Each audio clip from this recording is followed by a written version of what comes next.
Pinagmalaki ng Bangsamoro Transition Authority ang pagtaas ng kita ng mga magsasaka sa Mamasapano, Maguindanao del Sur.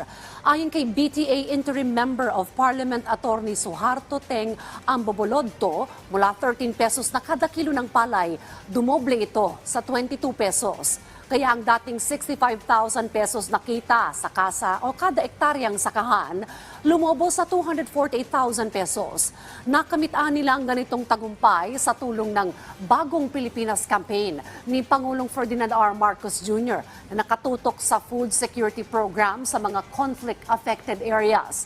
Noong nakaraang taon, naitala ang record high na 20 million metric tons sa palay harvest at nabawasan ang importasyon ng bigas sa ilalim ng Administrasyong Marcos.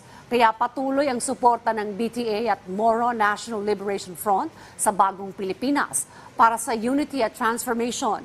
Sa isang statement, iginit ni Bangsamoro Government Chief Minister Ahod Ebrahim ang pagsulong sa implementasyon ng Comprehensive Agreement on the Bangsamoro.